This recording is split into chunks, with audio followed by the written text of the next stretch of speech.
Hello, and welcome everybody to the National Trends in Disability Employment, or nTIDE, Lunch and Learn series. Just a few housekeeping items before we begin. This webinar is being recorded.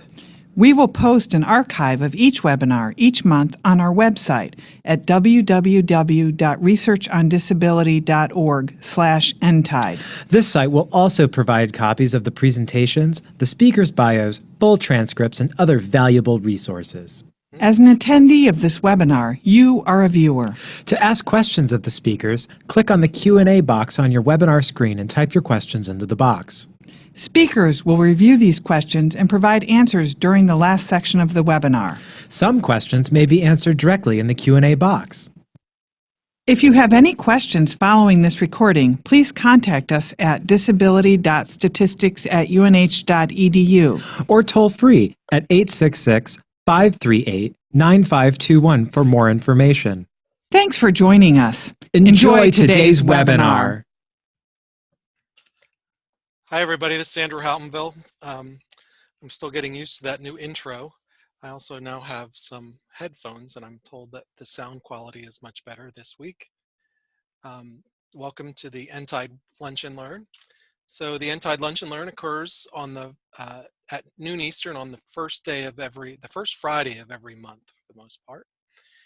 It's aligned with the release of the official unemployment rates. The nTIDE is a joint effort between the University of New Hampshire, Institute on Disability, Kessler Foundation, and AUCD. The Lunch and Learn is part of the Rehabilitation Research and Training Center on Employment Policy and Measurement, which is funded by the National Institute on Disability and Independent Living and Rehabilitation Research, which is NIDLR. So as with all our past nTIDE Lunch and Learns, we have 4 parts, basically.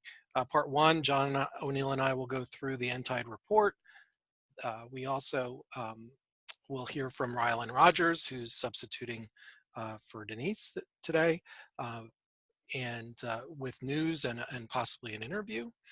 Then we'll have our guest speaker, Kelly, talk about Employment First, the Employment First program.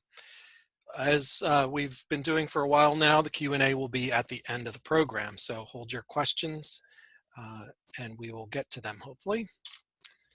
So part 1, take it away, John. Thank you, Andrew.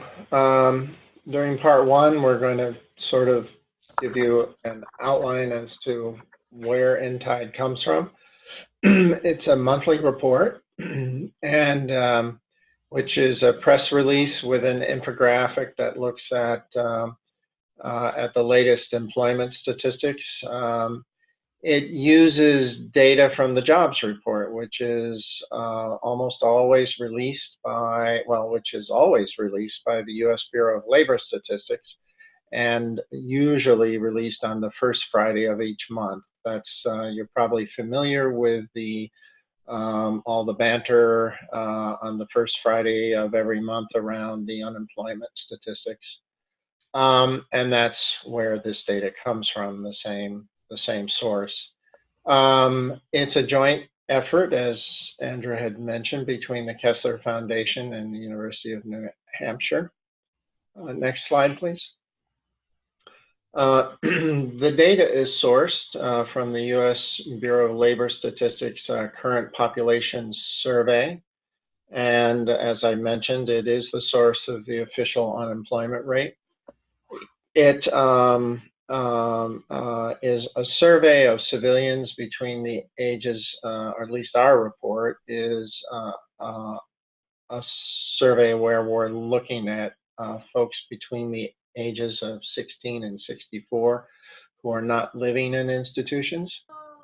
And this has been available, or the data has been available since September 2008 onward. That was when the Census Bureau and the federal government included the 6 disability measures in their surveys. The information is not yet seasonally adjusted, which is why we compare the current month to the same month last year. Okay, next slide. Andrew, I'll hand it over to you and you can fill in the numbers. Okay, great, John. Thank you. Perhaps, John, later you can talk a bit about the issues we had coming up with a story for today's nTIDE. Yes, I'd be happy to. Yeah. Hi, everybody. Back again. So the employment to population ratio. So this is the percentage of people who are working. So it's how many people are working divided by the total population. And so by disability status, we see that it went up slightly, 5 percentage points from 29.2% to 29.7%. So that's a relatively modest increase compared to what we've seen previously. For people without disabilities, it also went up slightly as well, from 73.6% to 74.2%. And so that's only not even a full percentage point rise for both people with and without disabilities. I've presented this slide a few times over the nTIDE Lunch and Learns, and it's looking a little fuzzy. Is that true for everybody? Maybe we need to work on the tech a little bit there. Sorry if it's fuzzy. But what you can see is at the beginning, just after the Great Recession really was at its height in 2008, the BLS started collecting these data. And you see the decline, kind of the continued decline for both people with and without disabilities. And then you see kind of a slow progression upward for people without disabilities. The progression upward for people with disabilities really doesn't start until 2016. And so that's a pretty substantial lag for people with disabilities to start participating. And over the past few months, the past 24 months actually, we've been tracking this rise for people with disabilities, and you might have seen the national press has picked up on the improvement for people with disabilities, and so this has been hitting the national press lately. One thing that occurred, you can see, compared to say the rises we saw, 2 months ago, May to May, so May 2017 to May 2018, really didn't have a huge rise. And so what I did was I threw in some lines. It seems that May is never really a big month. Even if we go further back and you look at the big dots, May has never been really that stellar of a month, at least for people with disabilities. Why that might be, I'm not sure. We'd have to do a lot more digging around to find out why. But, we saw this, John and the folks at Kessler, Elaine and Carol Ann, we saw this kind of meager improvement, which is one of the most meager improvements we've seen. Now, we also look when we do the nTIDE at the labor force participation rate. So this is, you have the number of people working, you add to that the number of people who are actively looking for work in the last 4 weeks, and that's the labor force. So people who are working and people who are looking for work is the labor force. You divide that by the population. And we actually see for the first time in 24 months since March 2000, 25 or so months, since March 2016, you actually see a decline from 32.6 to 32.2. So, less than a half a percentage point decline. And then you see for people with disabilities, without disabilities, you see a really marginal increase. Statistically speaking, both of these are probably equal to 0. In terms of including the margin of error. So, this is the first time we've seen this kind of decline, or at least staying very much the same in the last 24 months. Now, we haven't actually showed this chart, but this is the same chart from before, but we're looking at the labor force participation rate. And, you can see on the far right-hand side, you can see that there was this meager drop for people with disabilities, and really steady state for people without disabilities over the years. And I drew in those lines again, and you can see that, again, May has never been a real big month in terms of movement, month to month, May to May. And so, John and I, we were talking about with Carolyn and Elaine, how do we make this? What's the news? What are we going to say about this? And we eventually came down with, this looks like a softening or a slowdown in kind of the rapid, or at least improving, I wouldn't say necessarily rapid, but improving picture for people with disabilities. Both the slight decline in labor force participation and the not so big rise in employment to population ratio. And so, I would say we, hold out judgment. We're not going to say, oh my gosh, it's over, the rise for people with disabilities is over. May seems to be a bit of a month that not a lot happens. So John, do you want to talk a little bit about the looking for work kind of aspect to this? Right. Well, we did see a drop in the number of and the proportion of people looking for work from May of last year to May of this year, and it was a fairly large drop. We really don't know whether that is fewer people looking or whether people have lost jobs. We can't tell from the statistics. But there are fewer people out there actively looking. And so we think that may be the primary source of we're pretty sure it is the primary source of the drop in the labor force participation rate. Right. As Andrew said, we can't pronounce this as a definitive downturn, but we will keep watching it from month to month as we go forward. Yep. That's a way of saying stay tuned, everybody, to what we might find in the coming months. So with that, I don't see any questions, but again, if you have any questions about these statistics, feel free to put your question in the Q&A box, and we'll answer those at the end of the call. Next, I'm going to turn it over to Rylan Rodgers from the from the Association of University Centers on Disability, and Rylan is AUCD's Public Policy Director. So take it away, Rylan. Thanks so much, and delighted to have the chance to be here with everyone today, and really excited to sort of get to start my time talking about public policy. So wanted to touch base on a couple of sort of the large things happening at the legislative level here in Washington. As you may remember, the Higher Ed Act has gotten a lot of discussion this year, but not a lot of movement. It was last December that the House bill came out of committee by a vote to 23-17. That's known as PROSPER. It contained a lot of pieces that created significant concern from a variety of stakeholders, including the disability community, but certainly not limited to the disability community.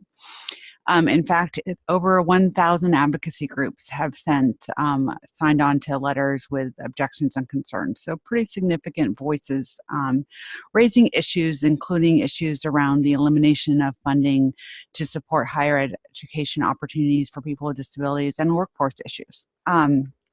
We are hearing that there's some interest, sort of despite the opposition and challenges, to take this to the full House in the month of June.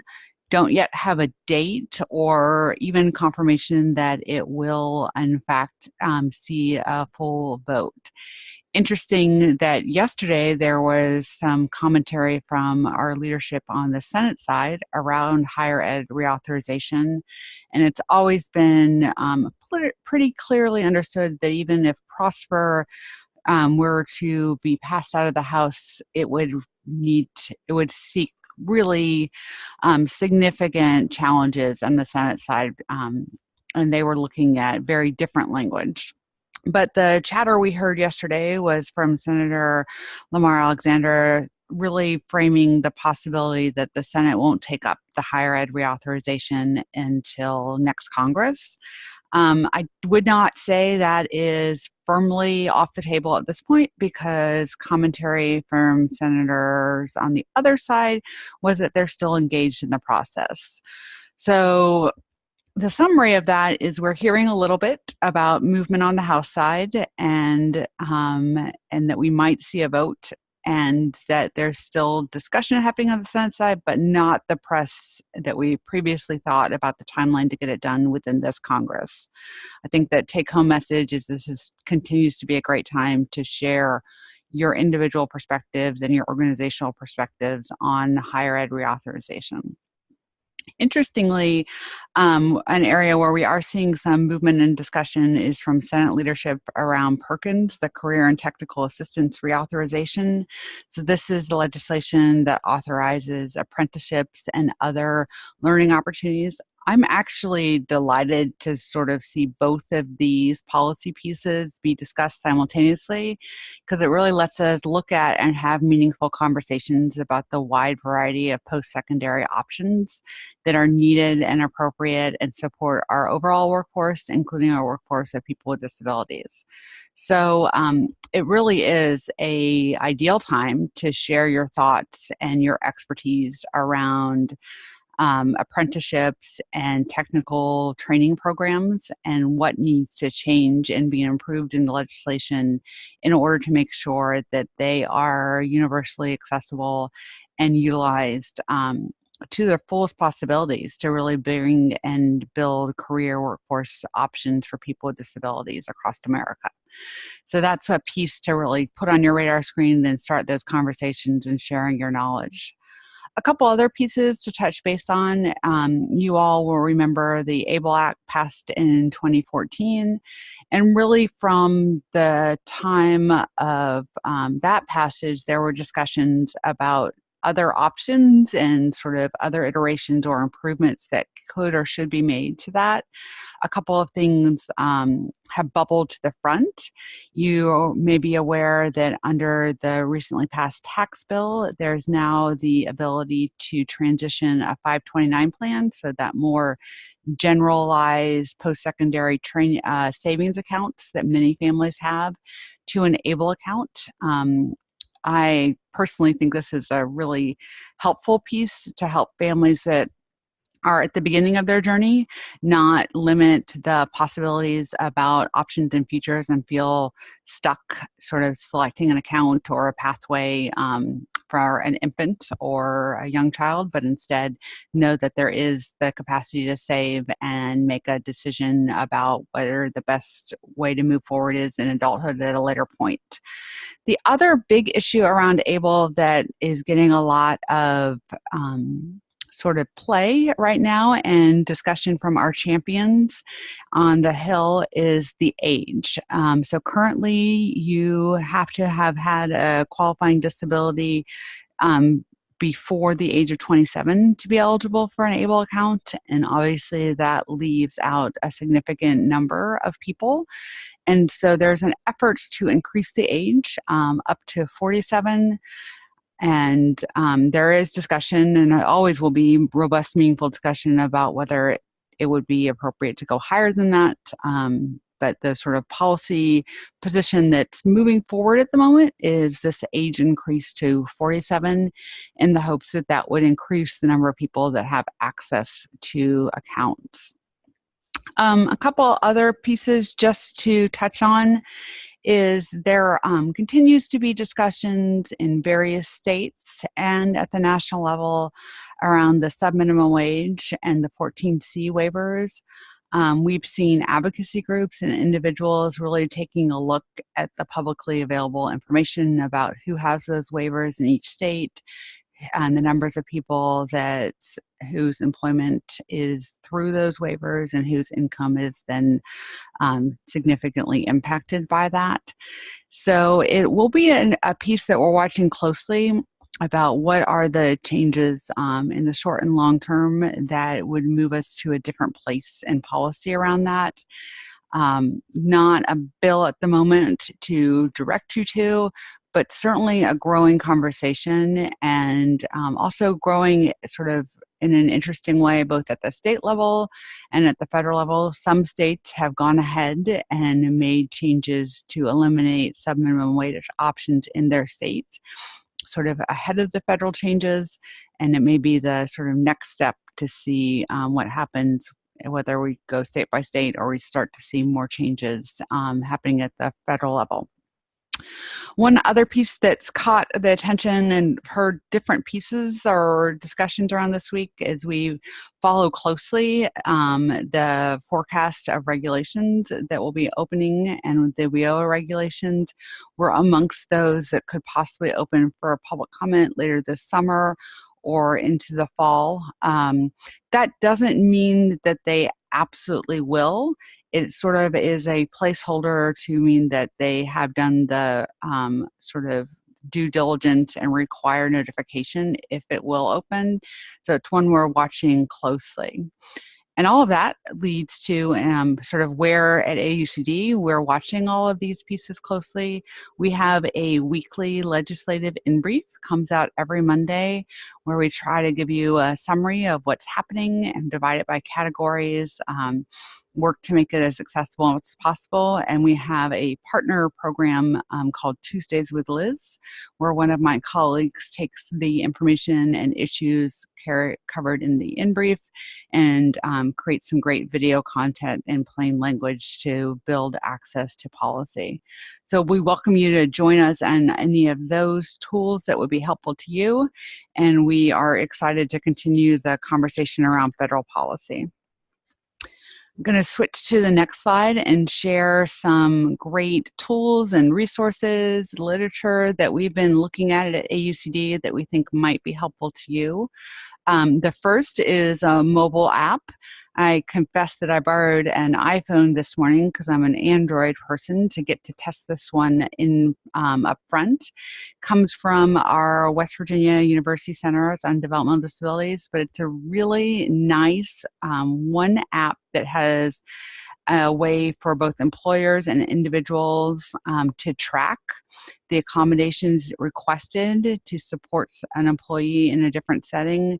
There's within the app a way for employers and their employees to both enter the same system, and the data is tied together. It's free and currently available for Apple products, and then there's an Android version coming soon. It's a great sort of, I will give the shout out for a fun thing to play with for a little bit and think about the people in our spheres for whom, both employees and employers, that this might be a tool to bring to the table to move things forward. Next slide. I wanted to get on your calendars a webinar in June that really provides a crosswalk of resources for the implementation of pre-ETS priority areas. This is a great chance to see state examples and tools all together, national and state, to looking at transition websites. So add that to your calendar and plan to use that resource coming up. A couple of other great pieces wanted to point out that are available right now and live. There's a new bibliography about middle school transition planning processes. So really that an important piece to begin and plan earlier. I would argue that middle school is not quite early enough, but looking at those resources and even thinking about where they fit in other pieces in the life course for kids and families and students and settings. Also great, really rich resources from the Capacity Building Institute. All the materials are now online, all the presentations, all the work of the interdisciplinary teams, great pieces on interagency collaboration and family engagement and program structure, all free for the taking to dive into and look at and use for your work moving forward. One other piece on the next slide we wanted to highlight for you, I'm really thinking that really building off and using and keeping on our radar screen issues surrounding veterans and employee services. So there was an entire issue focused of a journal focused on veterans issues, and a really nice article looking at the state of VR and focusing on individual placement and support. It's really helpful for those of us that are working around veterans and employment services, but also helpful for the rest of us looking at what the lessons learned are there that can be applied to other populations and other pieces of work we're doing. Nice that it's in a full issue all around veterans issues, so it gives you some other pieces of context and tools to use as you're pulling out the VR section to look at. Also wanted to use a chance to learn from our international friends. So there's a great article on the next slide that came out looking at a comparison from Australia and Taiwan. Caught my eye. I love to read things from Australia because they have such rich data. Actually completely jealous. But this is an interesting look at the way that disability employment services were both going privatized in both countries. But the difference being that in Taiwan, the privatization was limited to not-for-profit organizations. In Australia, the privatization was available for both not-for-profits and for-profit organizations. So it provides a nice side-by-side of what the lessons learned and differences are. It really resonated with me in terms of what we're seeing in state levels and contracts happening, and can we use some of the information from our international partners to really be thoughtful in making sure what's happening in privatization in our states and communities really is building on what works and avoiding some of the pitfalls that we can learn from. And then my final slide is a sort of point of personal privilege, and I wanted to make sure that all of you were aware that AUC's conference proposals are due June 15th. This conference will be next November here in Washington, D.C. Growing conference, wide, robust audience, lots of different stakeholders, the whole range of our university centers and the different disciplines they represent, significant numbers of families, individuals with disabilities. So great chance to move your work forward, come and collaborate with colleagues, and also come and spend some time thinking about how policy impacts our work. So I encourage you to submit a proposal and would be happy to talk to anybody about proposal options or even collaborating with us internally about proposals. So hope you will join us for that. I'm really delighted to switch gears and enter into a conversation with Colleen. So I wanted to make sure she's on and unmuted. Yay! Thank you so much. Thank you for joining us virtually. I'm going to let you introduce yourself and sort of tell us a little bit about you and your background. Thanks, Raylan. So, well, my name's Colleen, and I'm a lifelong disability rights activist and organizer.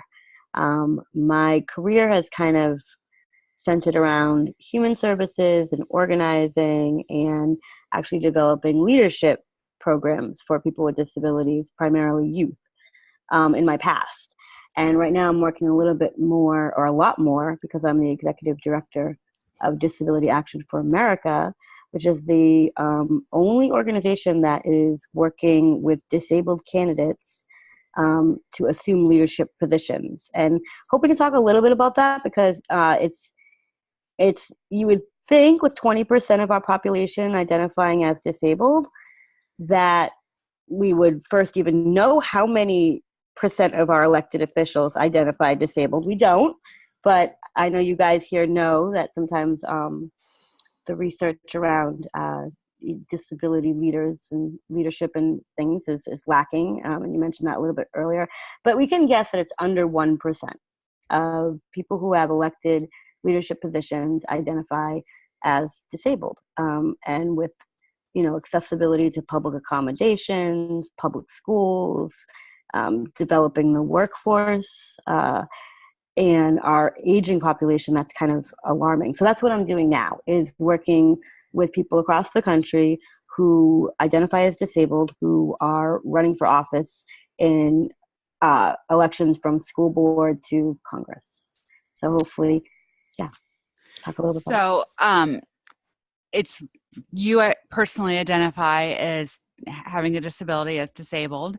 Can you share a little bit about your disability and how it's impacted your job hunt or sort of career path?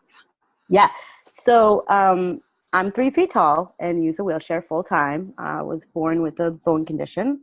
So I'm part of the Developmental Disabilities Club. I had pretty good experiences in school, even though I went to a segregated school for students with disabilities.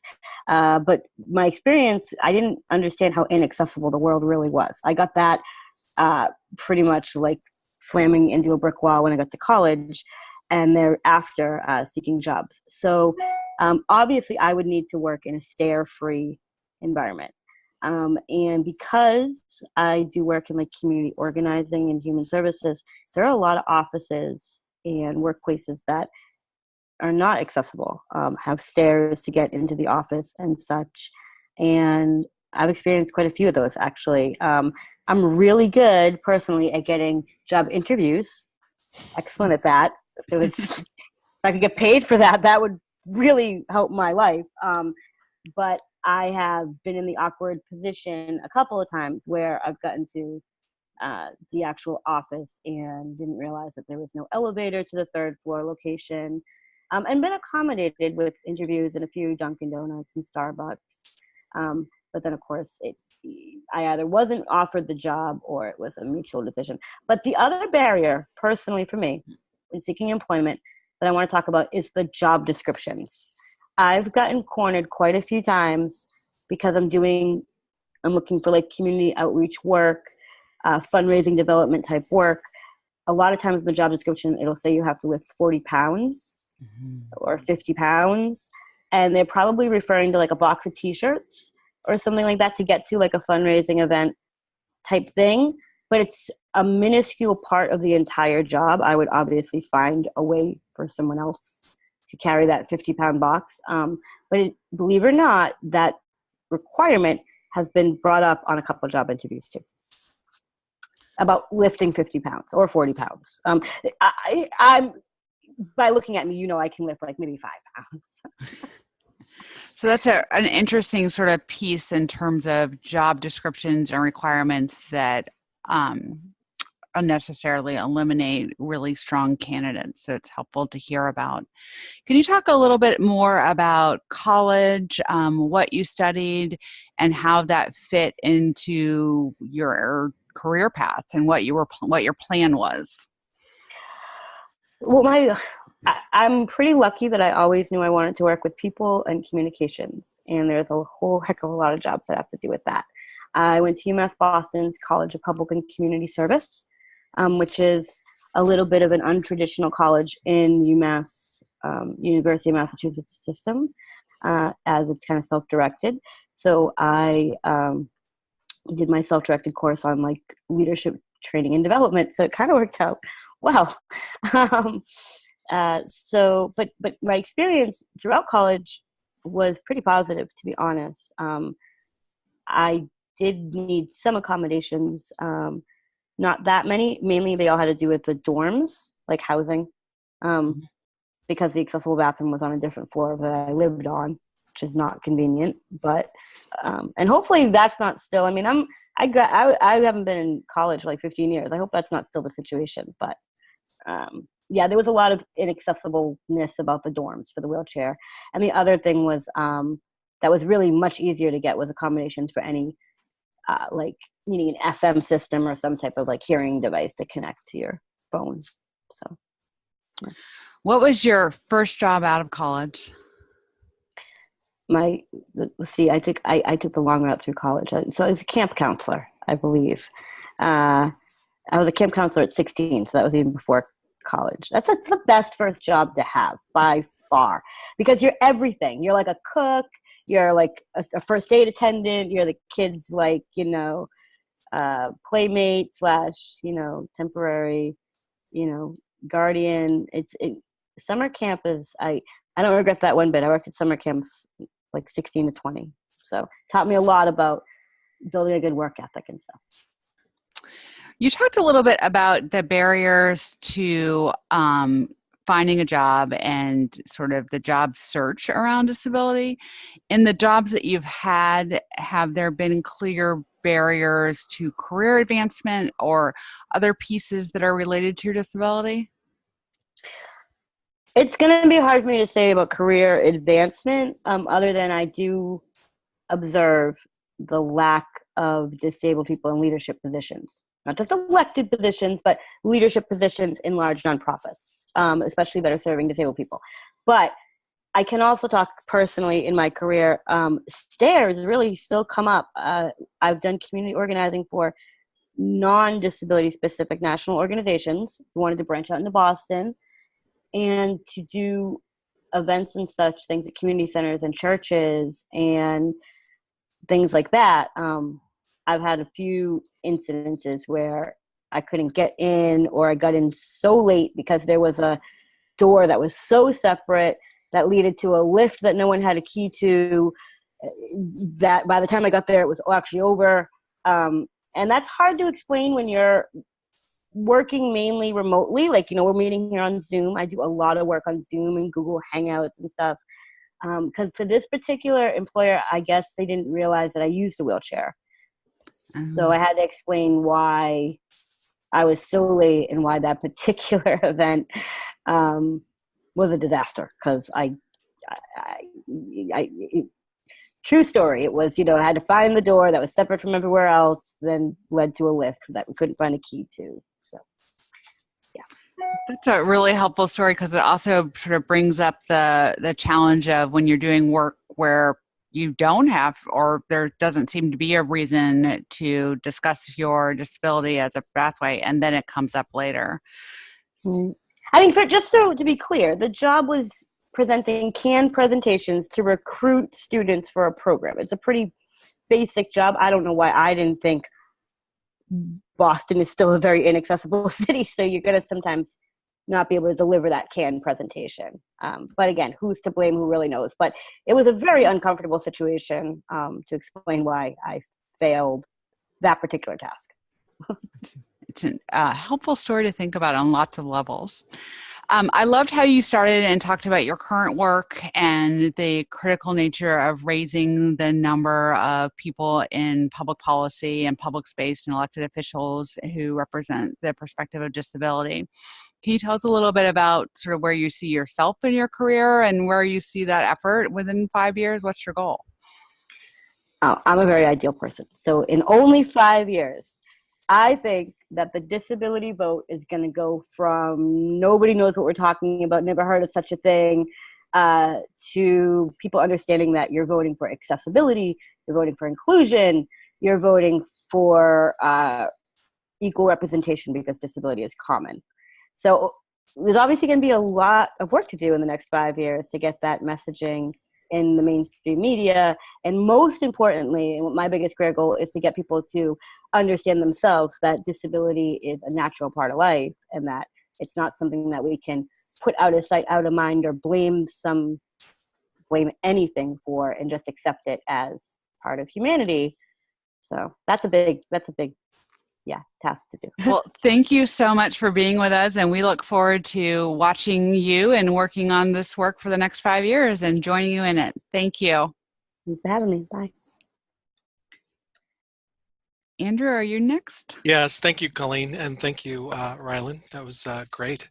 Hopefully we'll get a chance to ask some questions at the end. So I'm going to turn it over to Kelly Ligerman, sorry, Kelly. And she's a research associate with the Institute on Community Integration, which also has a center, a long-standing center on an RTC on community living at the University of Minnesota. So I'm going to turn it over to you, Kelly. Hi, everyone. I'm so pleased to be a part of this group and this team today, sharing updates and having conversations about disability, employment policy. I'm going to round out the day with just a short presentation looking at employment first across the nation. And so we're going to talk a little bit about what that means, what some of the data that we've looked at tells us, and sort of where do we go from here. And as Andrew mentioned, I'm an employee of the Institute on Community Integration, which is our state's USED, and I'm part of the Research and Training Center on Community Living. So a little long way to get there sometimes, but I'm again very pleased to be with you. Next slide, please. So chances are everyone or most everyone in the audience today has heard the term employment first. And if we asked everybody to raise your hands to say, is my state an employment first state? Is my state agency an employment first state agency? We would have a variety of responses. And one of the things that we found when we are talking about employment for people with disabilities, people have a lot of different ideas about what employment first actually means, or what does it actually stand for. So I wanted to start out to say, or start out our conversation today to talk about what is the actual definition. And when we say our states or our agencies or our communities are employment first, is it because we have a policy? Is it because we have a certain set of beliefs? So that's where we're going to go today, because the reality is that if you hear the term, it can be talking about a framework. It might be talking about employment first policy or a piece of legislation. It certainly has been a belief structure that we've referred back to many, many times. And we've also seen organizations use this employment first sort of as a service model guide. Next slide, please. But when we actually sit down and look at the definition, I know this slide here violates all of the rules of too much text on a page, but there's a couple pieces that I want to point out as we chat about this today. Is this definition of employment first does come from the Office of Disability Employment Policy, or ODEP, and really how they are defining it is as a framework for systems change. So again, not a specific piece of policy per se or a specific piece of legislation, but a framework for systems change that really is centered on this idea that all people, regardless of disability, and even those with significant disabilities, should be, and are capable of employment in integrated settings in the community. That sounds, again, like a lot of words, but it really is this idea that people want to work, can work, and should be able to work. And that when we use this approach, it really is about structuring our publicly funded systems, so things that use publicly funded taxpayer dollars or state dollars, that are urged to align policies and service delivery to make sure that competitive integrated employment is the primary goal. Now, I think one of the things that we often hear too when we listen to the debate about employment first is to say, it becomes a really black and white issue sometimes to say, well, is employment first saying we're not going to do this? Or does employment first say, we're closing sheltered workshops or facility-based employment? And if you really dig down and look at the definition, it isn't about those things. It's really about how do we prioritize competitive integrated employment and full inclusion in the workforce as the first choice of our publicly funded systems. Next slide, please. Another more simple definition, if you will, that might be a little bit easier to follow is that when the Association of People Supporting Employment First defines employment first, they're looking as employment in the general workforce is the first and preferred outcome for publicly funded services for working age citizens, regardless of level of disability. So again, looking at that level of integration, using public money in ways that support inclusion and full integration. Next slide, please. So, are we actually doing that? And when we say, again, we're an employment first state or employment first agency, are we meeting those benchmarks if we're using some of those definitions? The reality is that when we look across states, when we look across state systems, we have a lot of different definitions. Now, again, those are some high-level definitions, but there's a lot of different type of employment first activity. And we're going to talk a little bit later here this afternoon about how are we measuring that or how are we thinking about measuring that. But there's a wide variety of activity that is going on across the nation that, again, is really embracing these employment first frameworks. Again, remembering at or above minimum wage in the community, using publicly funded systems to facilitate employment. So the types of actions that we have specifically looked at, or the type of actions that we've sort of sorted out to say what are states actually doing, is that states can be employment first states when they have a state policy. So a state agency like your vocational rehabilitation program or your state IDD agency might create an agency-wide or an interagency policy to say, we are adopting employment first practices. Now, the thing about policies is that it might only be within one state agency, it might be across multiple agencies, or it might only touch one specific group of people or a population, for example, people with intellectual and developmental disabilities. So policy is one component. Legislation is a different type of employment first and first action, which actually represents sort of the legal authority taken by a state to make a law. So a state's House of Representatives or Senate pass a bill saying we are an employment first state, or have an adopted policy or practice and put that into legalese, if you will, that becomes law after being signed by a state's governor. So there are a number of states that are also states that have employment first legislation. Another type of activity, and again, I hope folks take a step back and think, who knew that we had all these different types of activity, is that there are employment first actions that are related to executive orders or directives.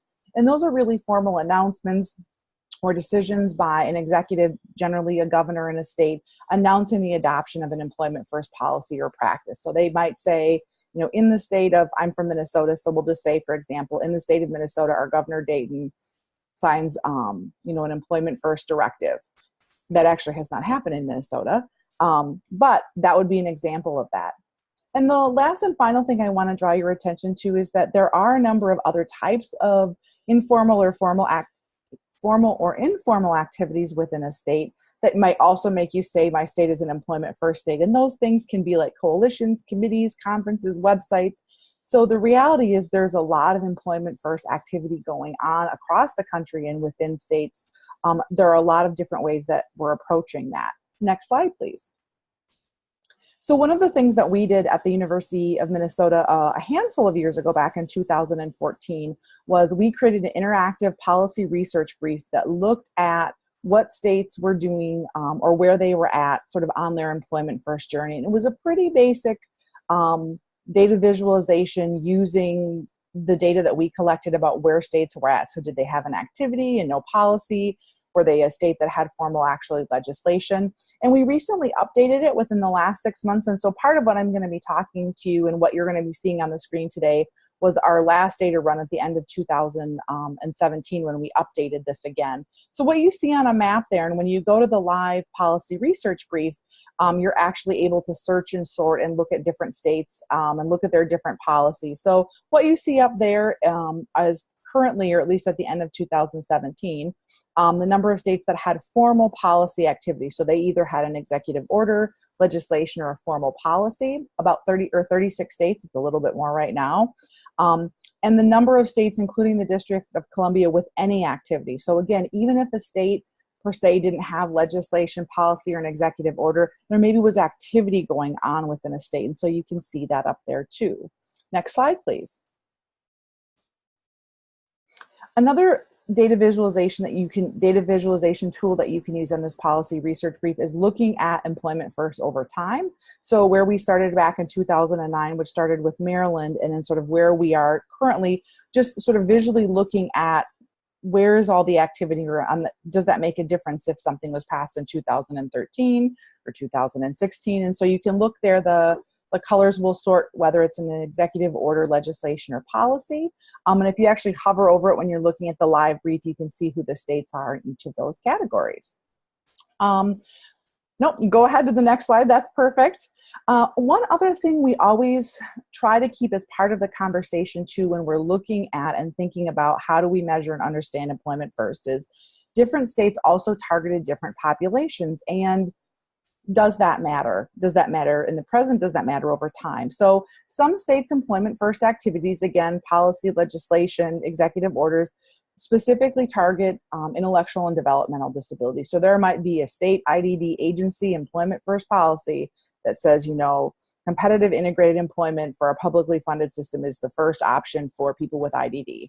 However, there are also many states that chose to take an approach with employment first cross disability. So again, regardless of maybe the state agency that the policy or activity was housed in, it really looked at all people across the disability spectrum to say, employment is employment is employment.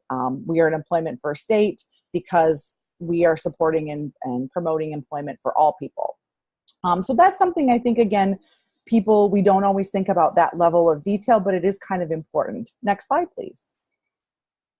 So just quickly, and again, you can see this in the live version of the policy research brief, is these are the states here that have just an IVD focus. So you can see, for example, the state of Washington, it's in green. It has employment first legislation, but their legislation is specific to IVD.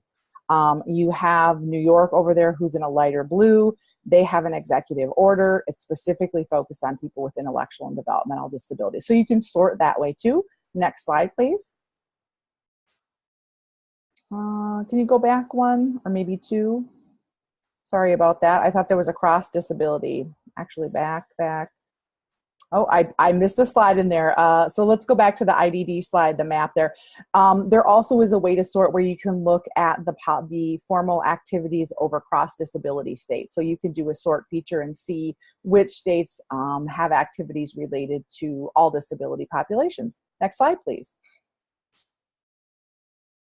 Another tool that you can see on this policy research brief, and this actually slide is out to date, or a little out of date, because the week before last, the state of Georgia had some legislation that passed for the development of an employment first commission. So not a policy per se, but an employment first commission, which is an important first step.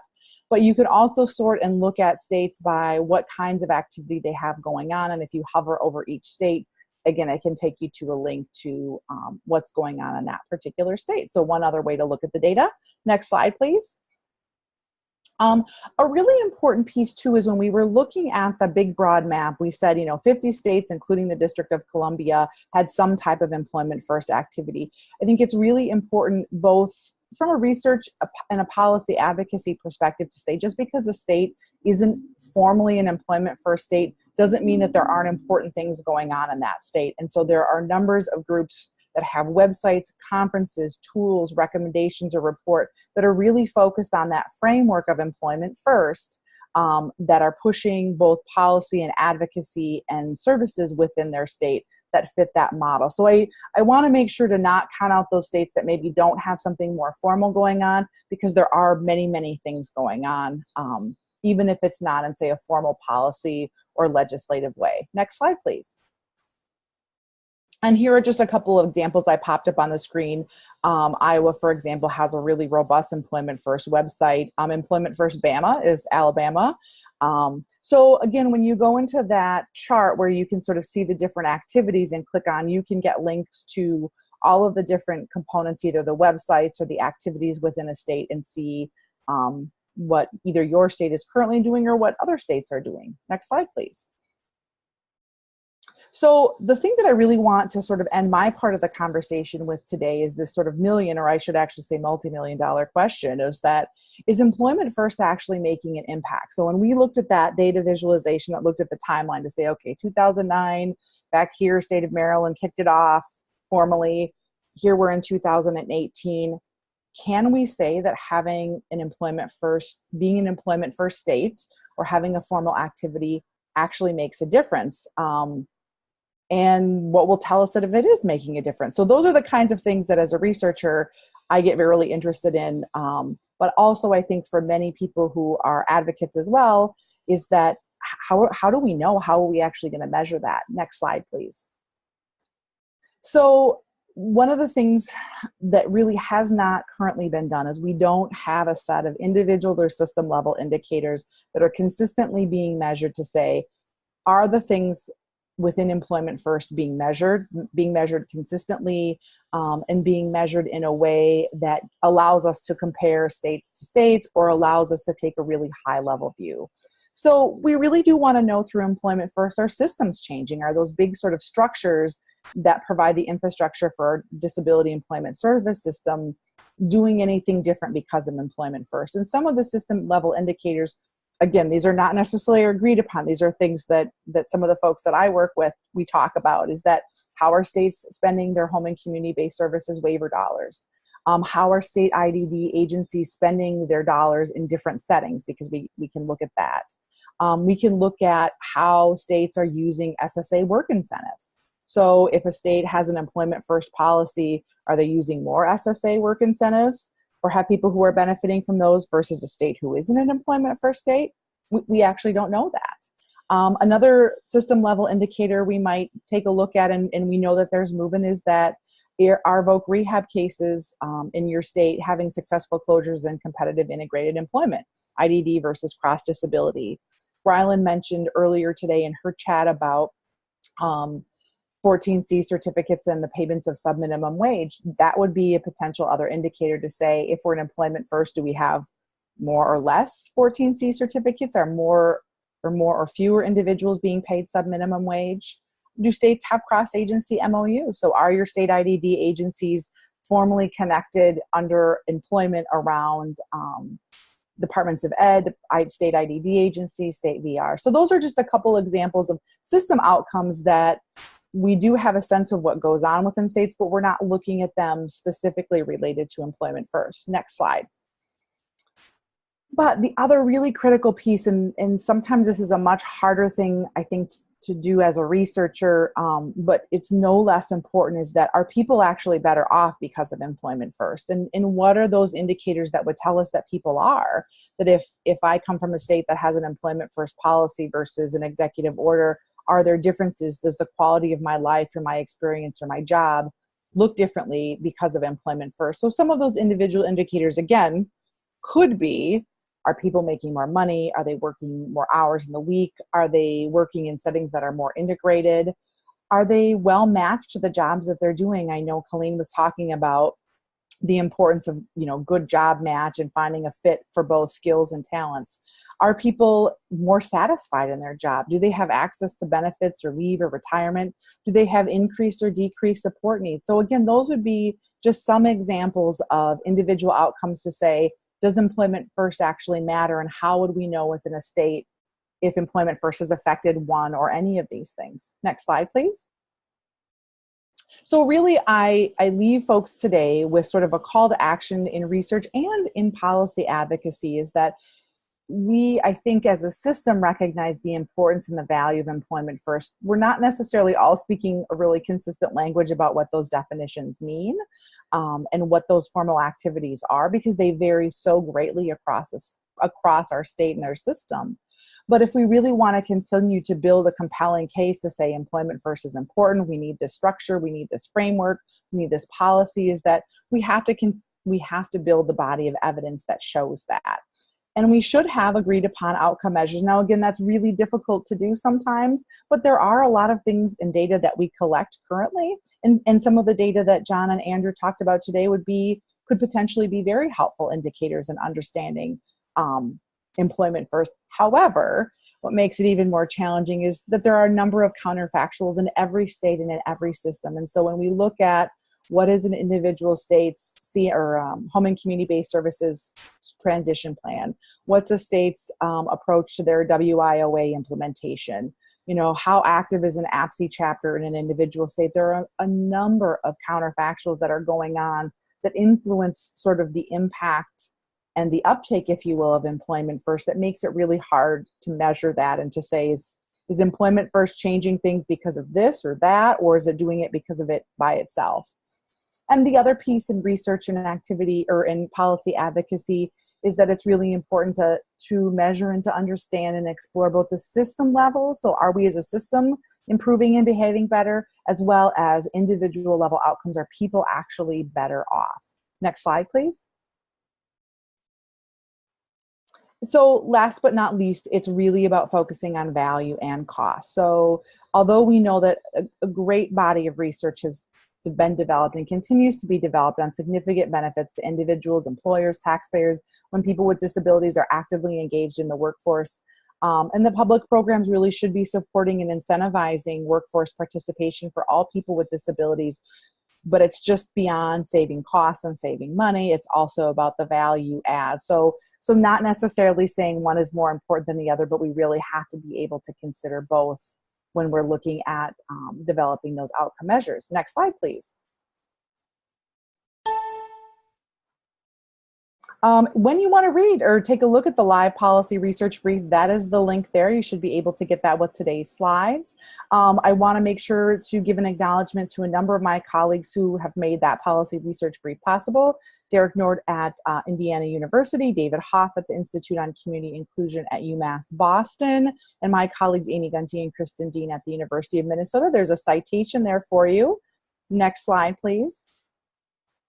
This is my contact information right here, and if you are interested in talking about employment first, or how to measure it, or have ideas on how to measure it, or want to write about how to measure it, please do not hesitate to reach out to myself or any number of my colleagues.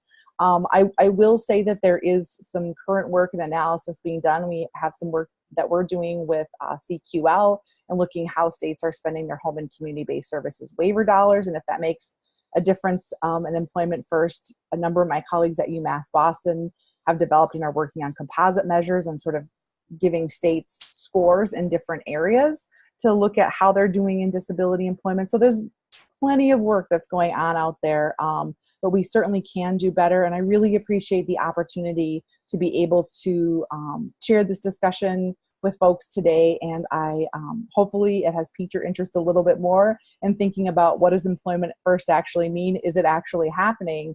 And how do we know that it's actually made a difference both on systems and for people? And last slide, please. Again, thank you very much and have a great afternoon.